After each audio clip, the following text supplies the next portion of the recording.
ان لو عندك اضطراب ثنائي القطب وعديت بطارية الريموت هتخف. في الفيديو ده هنعرف ايه هو البايبولر وايه اسبابه وايه اعراضه وايه هو علاجه المعروف وايه علاقته بالبطارية. متنسوش تعملوا اشتراك قبل ما نبدأ وكملوا معايا الفيديو للاخر عشان تعرفوا ايه علاقة البطارية بالموضوع. اضطراب ثنائي القطب هو اسم على مسمى لانه له قطبين بيتكون من نوبات هوس ونوبات اكتئاب. فالمريض يا اما بيكون في نوبة هوس يا اما بيكون في نوبة اكتئاب.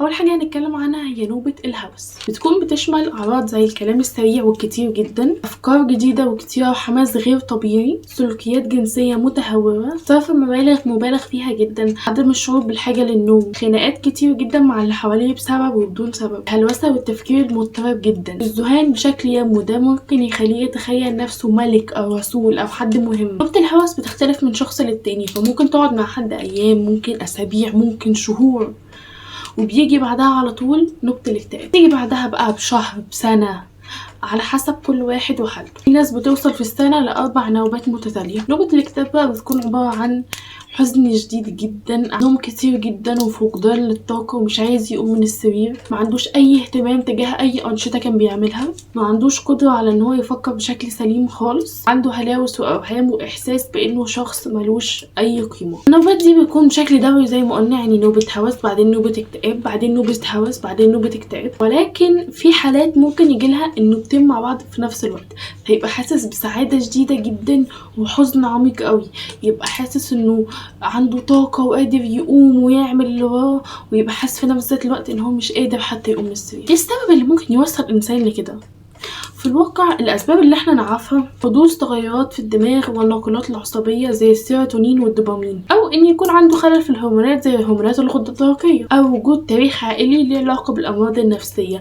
فأثبتت الدراسات إن 80% من اللي عندهم اضطراب ثنائي القطب بيكون ليهم أقارب عندهم اكتئاب أحادي القطب. دي العوامل البيولوجية، بس في بعض العوامل بتخلي الاضطراب يظهر أو الأعراض تبان أكتر. إنه يكون اتعرض لإساءة جسدية أو جنسية أو نفسية، إنه يكون اتصاب بمرض جسدي مزمن زي أمراض القلب والسكر والضغط، تنهار علاقاته الاجتماعية، أو إنه يحصل له مشكلة اقتصادية شديدة جدا فما يقدرش يتعامل معاها، أو إنه يخسر حد من أهله، أو إنه يخسر وظيفة هو كان بيحبها ومرتاح فيها. الجدير بالذكر إن الاضطراب ده ليه نوعين. عندنا النوع الأول بيتميز بنوبات هوس شديدة جدا وبتكون نوبات كاملة، وبيتميز بإن نوبات الاكتئاب بتكون فيه موجودة ولكن بتكون أقل من العادي وأوقات ما بتكونش موجودة أساسا. الهوس عنده بيكون شديد جدا لدرجة إن هو ممكن يأثر على حياته ويضطر إن هو يدخل المستشفى. النوع التاني بيتميز بنوبات هوس خفيفة جدا ولكن بيكون عنده نوبات الاكتئاب أشد بكتير من الهوس، والهوس ما بيكونش هوس كامل زي النوع الأول. نوبات بتكون أقل خطورة في الهوس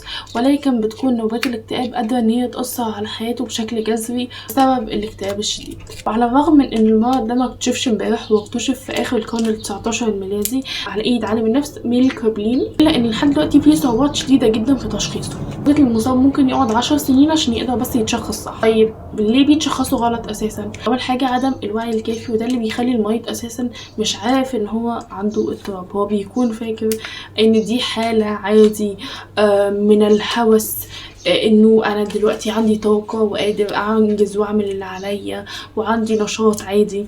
ولما بيجيله نوبة الاكتئاب بيفتكر عادي انه مكتئب شويه وخلاص.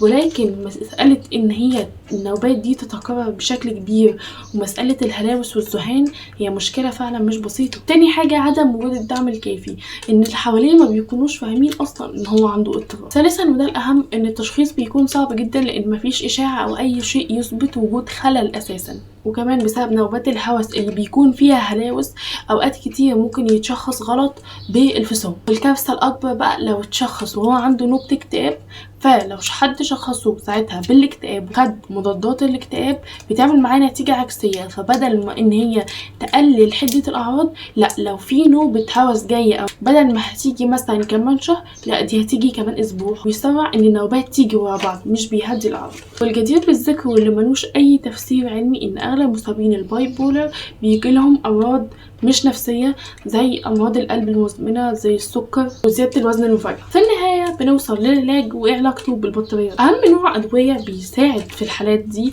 بتكون أدوية مثبتات المزاج، وأهم نوع فيهم وهو الليثيوم اللي هو بيكون موجود في بطاريات الريموت. هو نفس المادة، فهي بتثبت المزاج وبتقلل من النوبات او حدة النوبات شوية. لكن في علاجات غير دوائية زي العلاج الجدلي السلوكي والعلاج المعرفي السلوكي، والاطباء بينصحوا في الحالات دي بتسجيل الحالات المزاجية لكل يوم، بحيث انك تعرف هل انت في نوبة ولا انت في الوضع الطبيعي، بحيث لو انت حابب تتخذ اي قرارات مهمة. بينصحوا بوضع روتين ثابت للنوم وللاكل وللرياضة، بحيث ان طول ما كل حاجة في ثابتة بيكون احسن في انك تقلل من الاعراض وصحة الجسم عموما. في النهاية ما تنساش ان حتى سيلينا جوميز عندها باي بولر، فممكن تكون انت مصاب باضطراب ولكن انت تكون شخص مميز في مجالك. في النهاية ربنا يشفي مرضانا جميعا، وما تنساش تعمل لايك وشير وسبسكرايب. كان معكم دينا احمد، سلام.